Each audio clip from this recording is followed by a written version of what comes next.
I'm Sleep8, your local sleep paralysis demon, and today we are taking a look at Art and War by Jabari Edwards. And as a reminder, if you would like to submit your comic for review, you can do so on this post over on the subreddit. It will be linked in the description. So, let's take a look at Art and War over on Webtoon. I'll go ahead and read the description, and then we will discuss. It says, this series follows Yo Omaki on his journey for power. In the year 3035, Earth has seen some changes.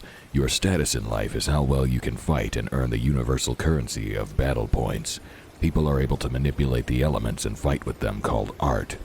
Yo's life is shrouded in mystery, and through each volume answers one more question about his past and possibly finding his father's killer.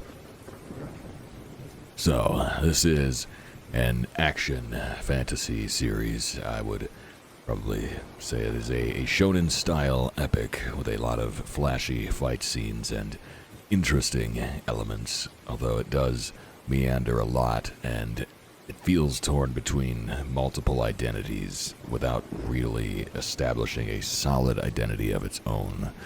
And I'll kind of explain what I mean by that, but let's go all the way back to the beginning, dive right in, and we'll discuss. So, the first thing you'll notice about this series is something that I point out a lot. This is actually the fourth review in a row where I have to unfortunately explain that because this is uploaded in traditional page layout, in traditional comic format, it's going to be very difficult to read on mobile devices. It's not formatted properly for Webtoon, and so a lot of the chapters are really hard to read. Even on desktop, I was having trouble reading a lot of the dialogue because the text is too small, and oftentimes there were issues with the scaling on some of the pictures were drawn as double spread pages, but they were just uploaded together as one image, which means they were half the size, and therefore the text is half the size. And so there are a lot of dialogues over the course of this comic that are very difficult to read, which was very, very frustrating to deal with. And like I said, this is the fourth review in a row where I'm having to go on the rant about formatting your pages properly for Webtoon, and so I'm kind of tired of bringing it up, and I'm sure you guys are all tired of hearing it, but it needs to be said. If you're making a comic for Webtoon, you need to make sure that it is formatted for the platform, which is designed entirely around vertical scroll in order to be read on mobile devices, because 80% of the user base are reading on mobile devices. Now, these first few episodes, they aren't so bad. The panels are fairly large, so even on mobile, these will be a little bit harder to see, but you can mostly make out what's going on. But the further into this that we get, it seems like the more it goes on, the smaller the text gets, the smaller the panels get, and so it actually gets worse over time in terms of the readability, and eventually, again, it reaches a point where even on desktop, it's very difficult to read the text because it's just too small. And so this is something that is very, very important for any comic, because no matter how good your story or your artwork is, if people can't read the dialogue, or if they're constantly having to zoom in so that they can see what it says, it becomes frustrating, and it makes people not want to read it. It can scare people away, even if your comic is good. So it's very, very important to make sure that you get your formatting right, to make sure that your dialogue is sized appropriately so that everybody can see it, so that everyone can read it, and make sure that your panels are sized appropriately, spaced out appropriately, and all of that, because again, it's really a shame when a comic is done well, but is difficult to read because of the formatting. And so I always suggest, if you're doing a comic with traditional page layouts, you should make a separate version for Webtoon. Take those pages and split the panels up and adapt it into a vertical scroll format. It doesn't take that long. If you have panels like this that are cleanly separated from each other, you can simply cut these apart, cut the pages apart, and paste it onto a vertical scroll document for the Webtoon upload, and that is definitely worth doing because the audience on Webtoon is very large. But again, 80% of them are reading on cell phone, and so if you want to take advantage of the exposure that Webtoon offers as a platform, you need to make sure that you are formatting your comic for it, or otherwise you aren't going to get much value out of it because you're only making your series readable to 20% of the platform. So as always, I highly recommend adapting the comic to vertical scroll if you're going to post it on Webtoon.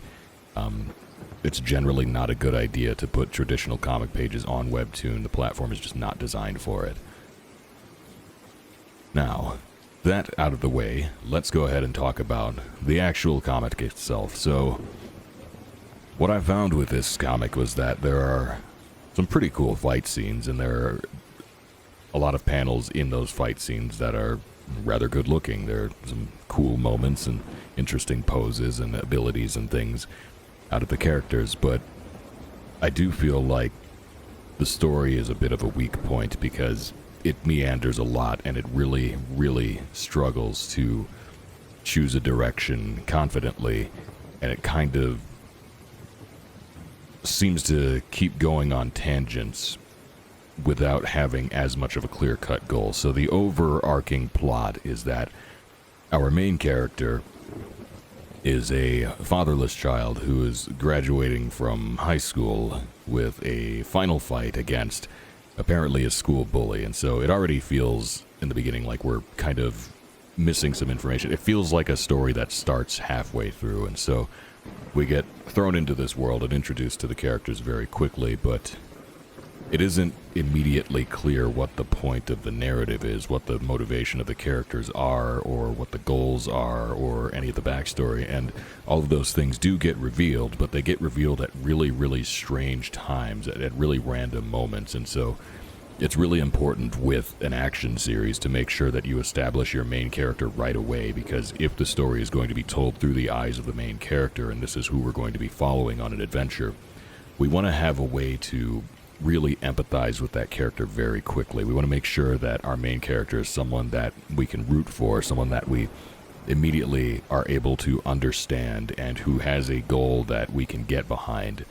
Whereas our main character's goal is not really readily apparent, and it doesn't even get explained until about halfway through the currently available episodes. And so we find out that after his father died, protecting him, the people that arranged for his father to be killed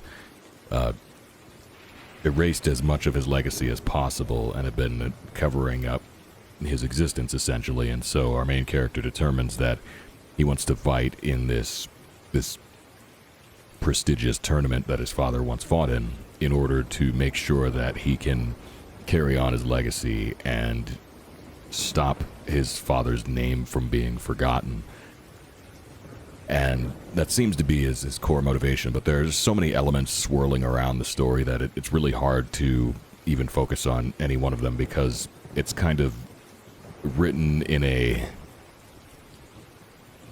bit of a web. So as events progress, we're constantly taking turns off into side streets and exploring different things and introducing new elements all the time. And so it's a very, very complicated narrative, but not in a particularly clever way, more in the sense that I feel like it wasn't really planned out that well from the beginning, and so ideas were just added to the story as they were imagined, and as a result, it kind of feels cluttered.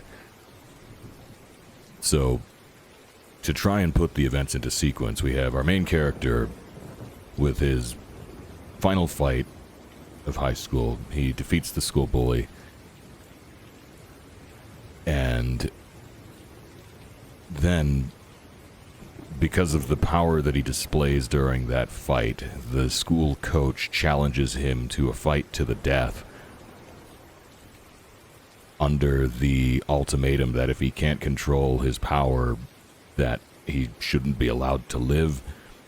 At which point, our main character's mom shows up and interrupts the fight and stops it because she doesn't want the coach to reveal to the kid that he actually has a demon inside him that murdered people in the past and has been sealed away inside of a magic sword that's been hidden in his house that his friends invented a teleporting sheath for so that he could access it despite it being locked up. And if this sounds kind of hard to follow, it's because it is. So all of this stuff is revealed in a way that you can kind of understand it, but it's just a lot, and things are really, really explained at great length, but I feel that things are kind of explained in the wrong order, and so it feels like 1,000 episodes worth of lore being crammed into 10 episodes and in a series of random tangents, whereas I think that what a story like this would really benefit from is a simplification. And so we find out multiple episodes into the story that because of the fight in the first episode, our main character has been invited to take part in this prestigious tournament, the one that his dad was famous for winning multiple times. And so then a majority of the comic is then spent on a training arc to prepare for the tournament, during which more interesting elements are revealed and extrapolated upon, and it just continues to expand in all directions narratively, but in a way that kind of just makes it a little too hard to grasp. And so I think that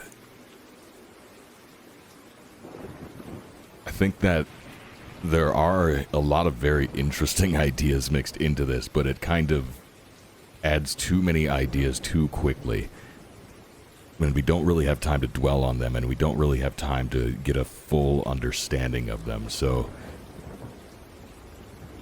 it gets to be overwhelming. It's an overwhelming amount of information. And again, it's kind of hard to follow our main character because we don't even know what his goal is for the first 10 or so episodes. We don't really know what his overarching journey is supposed to be, other than the fact that he wants to get stronger simply for the sake of getting stronger, but it doesn't really create that motivation that we can latch on to right away. And again, we find out his motivation later, but the trouble is a lot of people won't read that far to even learn it. It's something where with a shonen protagonist, you really want to make their motivation known right from the start so that people can immediately understand who the character is. When you think about Naruto as an example, from the very beginning, he always says no matter how much people doubt him, he wants to become the Hokage. He's going to do it no matter what. And so you can immediately latch onto his goal, his motivation. Luffy is going to find the One Piece, and that's his goal. He's going to do it no matter what. He's going to create the best pirate crew ever and find the One Piece. I don't remember the character's name from Demon Slayer, but he's going to fight to kill demons and protect his sister. And so it's really important with an action series like this, especially one that's going to be ultimately a long-term tournament arc. It's really important to establish the character's motivation right away. And a lot of people, if they don't feel like they have anything to latch on to, they might not read far enough to get to the point where this character's motivation is revealed. You want to have all that be shown as early as possible. And it also is better if it's simple. Even bringing up, say, Attack on Titan, Eren Yeager, his goal, as stated, is he's going to kill all of the Titans, right? And so it's pretty easy to think with most action anime or manga what the main character's motivation is, because they generally establish it immediately, and that's very important to do with this type of story. We also have a power system that isn't really explained at any point. And so we know from the first episode that our main character uses shadow powers, but it's never really explained what that means exactly or what those powers can do. And so he has a few abilities that he uses multiple times where, after having read every episode, I still don't really know what they do. So he's got one that he uses called Howl, where it creates a dome of shadow across a broad area, but I don't really know what it does. I'm not sure why he uses that, but it comes up multiple times. It's just not really explained. And yeah, he also has the ability to shoot laser beams out of his sword, and they use shadow claws and things. And it's kind of hard to follow some of the fight scenes because we don't really know the extent of the combatants' abilities. We don't really know how the power system works, and so when we have these matchups against these enemy fighters, it's kind of hard to follow because we don't know what we're looking at, and it doesn't really get explained. And so a lot of time is spent explaining really, really specific elements of the plot, but I think that not enough time is spent explaining how the fights actually work. And it kind of feels like the combat is inspired by multiple different other series, and so there's a lot of Naruto in this, there's a lot of One Piece in this, there's a lot of Demon Slayer, there's a lot of Bleach, and it's kind of clear where some of the influences come from. There's especially Dragon Ball, I would say, is probably the most apparent in this, but because it's kind of mixing elements from all of those different things, it's really hard to tell how things work in this world because it just feels like they're not very clearly defined.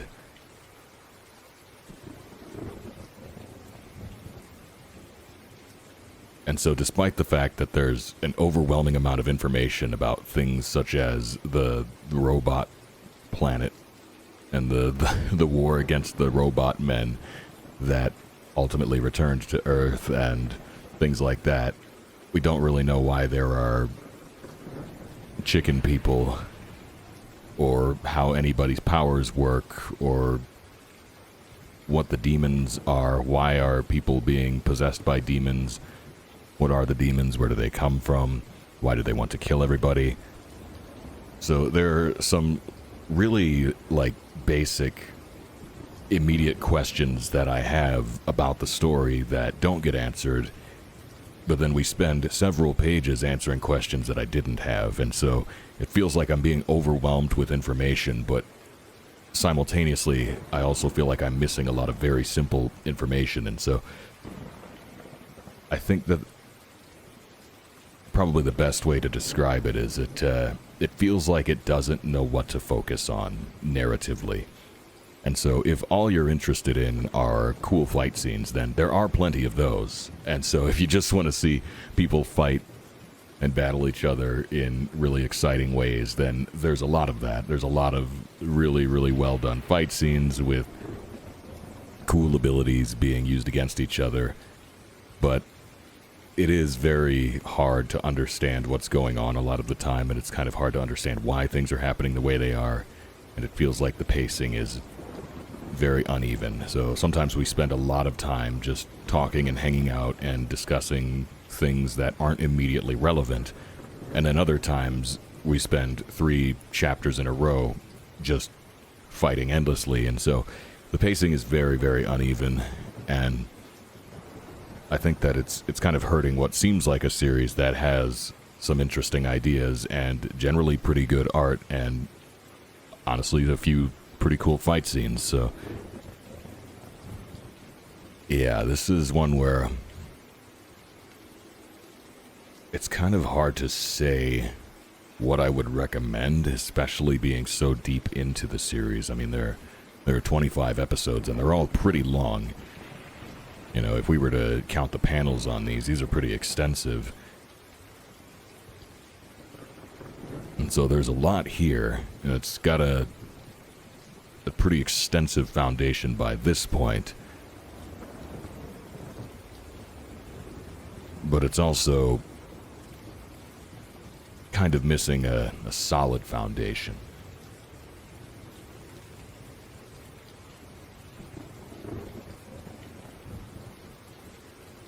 And I think that's probably all there is really to say on it. I don't really know what more I could add to that. So, yeah, I thought that the fight scenes were cool. I thought that a lot of the action panels were well done.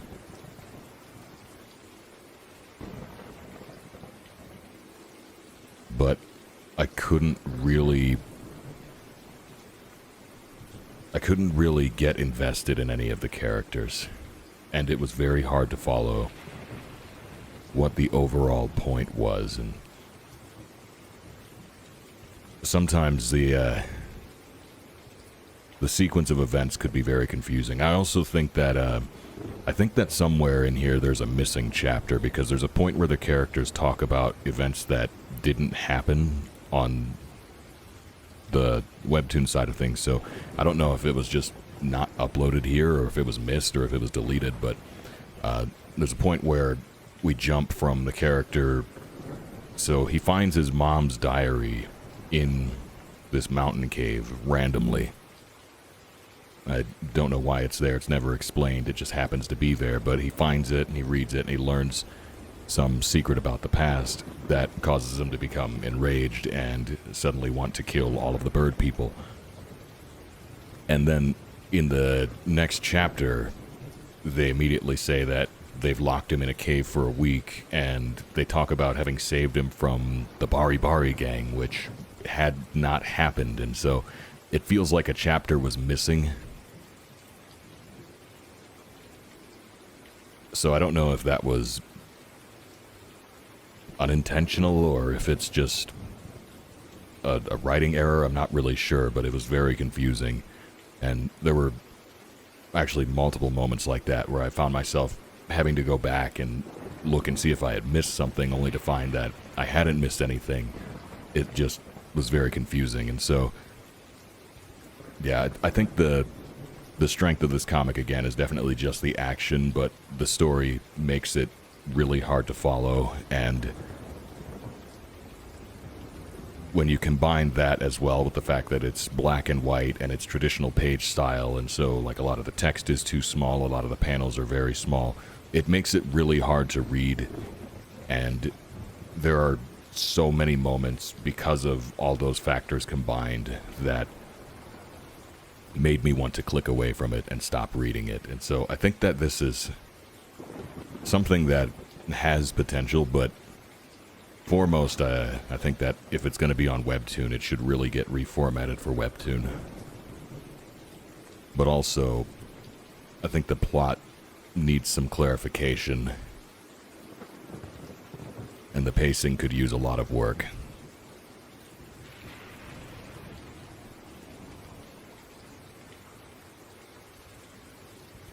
And I'll just scroll to the bottom here, and sorry, I'll go through and like the rest of the episodes. I don't think I'm gonna have time to do it on the recording, but I'll add a like to all of them after this. But yeah, I would say that if you enjoy cool action scenes and don't mind reading traditional page formats on Webtoon, then I would recommend checking this out. And if you are interested in a story that has a lot of really, really specific and extensive lore about elements that you might not consider, then it's worth checking out. But I found this to be very overwhelming to read. Anyways, I think that's all I've got to say on the matter. Thank you for watching, and I will see you in your nightmares.